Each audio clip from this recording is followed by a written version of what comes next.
আপনারা দেখছেন news now, খবরের নতুন ভাষা। लंबी डिप्लोमेटिक अनिश्चितता और सिक्योरिटी सस्पेंशन के बाद Agartala Dhaka Kolkata international bus service फिर से शुरू होने वाली है। ट्रायल रन सफल होने के बाद त्रिपुरा रोड ट्रांसपोर्ट कॉर्पोरेशन ने 28 फरवरी से रेगुलर सर्विसेज शुरू करने का फैसला किया है।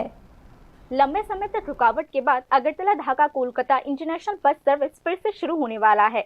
ट्रायल रन पूरा होने के बाद त्रिपुरा रोड ट्रांसपोर्ट कॉर्पोरेशन ने 28 फरवरी से सर्विस फिर से शुरू करने का फैसला किया है। यह कदम सिर्फ एक ट्रांसपोर्ट सर्विस को फिर से शुरू करने का प्रशासनिक फैसला नहीं है, बल्कि भारत बांग्लादेश संबंधों, नॉर्थ ईस्ट भारत की रीजनल इकोनॉमी और बॉर्डर सिक्योरिटी पॉलिटिक्स के संदर्भ में इसका बहुत महत्व है। बांग्लादेश की पूर्व प्रधानमंत्री शेख हसीना के हटने के बाद से दोनों देशों के रिश्तों में जो अनिश्चितता पैदा हुई है, उसका सीधा असर वीजा और क्रॉस बॉर्डर सर्विसेज पर पड़ रहा है। दिसंबर 2025 में वीजा सर्विसेज और बस सर्विस के सस्पेंड होने से दोनों देशों के बीच नागरिकों के बीच संपर्क में रुकावट आया है। हालांकि बांग्लादेश में नई चुनी हुई सरकार के सत्ता में आने और प्रशासनिक स्थिरता लौटने के बाद दोनों देशों के बीच भरोसा फिर से बनाने का प्रोसेस शुरू हो चुका है। बस सर्विस का फिर से शुरू होना उसी प्रोसेस का एक साफ नतीजा है। मुख्यमंत्री डॉक्टर मानिक शाह ने कहा, इससे पता चलता है कि दोनों देशों के बीच बातचीत में अब प्रैक्टिकल सोच को प्राथमिकता दी जा रही है। একটা জায়গায় কিন্তু কোনো সময় অনেক সময় খারাপ ভালো এগুলো তো আসে, অন্ধকার থেকে আলো, আবার আলোর থেকে অন্ধকার, এটা সাময়িক অবস্থা হয়েছে। আমরাও বলেছি নতুন সরকার, নির্বাচিত সরকার সেখানে এসছে, তো আশা করি আগামী দিন আমাদের যে মাননীয় প্রধানমন্ত্রী যেভাবে চিন্তা করছেন যে একজন আরেকজনকে ছাড়া চলবে না, ভারত বাংলাদেশকে ছাড়া চলবে না, আর বাংলাদেশও ভারতকে ছাড়া চলবে না, এই যে সিম্বায়োসিস যে একটা প্রক্রিয়া, সেটা হওয়া উচিত।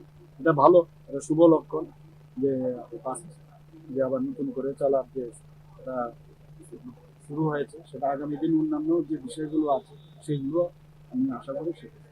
यह सर्विस पहले भी 2 बार सस्पेंड किए गए थे। पहला कोविड-19 महामारी के दौरान और दूसरा बांग्लादेश में कथित बस दुर्घटना और भीड़ के हमलों के कारण सर्विस रोक दी गई थी। भारतीय यात्रियों की सुरक्षा और बांग्लादेश में फैले अशांति को लेकर अधिकारियों ने ढाका अगरतला बस सर्विस रोक दी थी। ट्रायल रन शनिवार सुबह Tripura road transport corporation complex से शुरू हुआ है, जैसा प्रशासनिक तैयारी और सुरक्षा व्यवस्था की सुरक्षा के हिस्से को तौर पर देखा जा रहा है।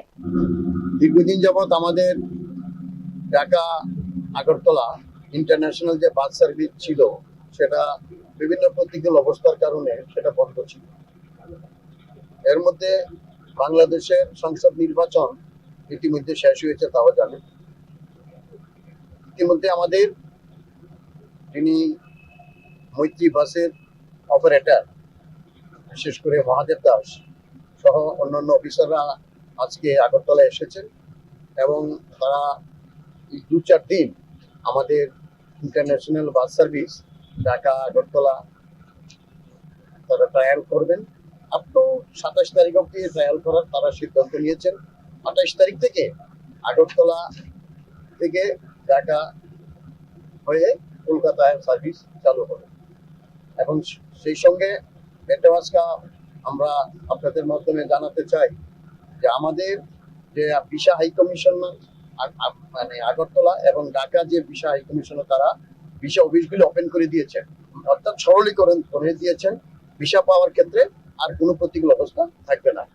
এই আমরা যারা যাত্রী সাধারণের কাছে অনুরোধ রাখবো, যদি ওনারা আমাদের আগরতলা থেকে ঢাকা যেতে চান বা কলকাতা ভায়া যেতে চান, সেখানে আমাদের এখান থেকে 28 তারিখ থেকে টিকিট ওপেন হবে, সেক্ষেত্রে আর কোনো রকম प्रतिकूल अवस्था থাকবে না। भौगोलिक रूप से अहम अगरतला ढाका कोलकाता रोड त्रिपुरा से सीधे सड़क मार्ग से कोलकाता पहुंचने के लिए लंबे चिकन नेक कॉरिडोर को पार करना पड़ता है। वहीं बांग्लादेश इलाके का इस्तेमाल करने से समय और लागत दोनों में काफी कमी आ जाती है। यह रूट पूर्वोत्तर भारत और पूर्व भारत के बीच व्यापार, मेडिकल टूरिज्म, शिक्षा और पारिवारिक संबंधों में भी अहम भूमिका निभाती है। सीमा पर कारोबार करने वालों और टूरिज्म सेक्टर से जुड़े लोगों के अनुसार इस सर्विस के फिर से शुरू होने से स्थानीय अर्थव्यवस्था में सुधार होगा। इससे ग्रेटर रीजनल कनेक्टिविटी प्रोजेक्ट या BBIN कॉरिडोर पर स्ट्रेटेजिक बातचीत भी फिर से शुरू हो सकती है।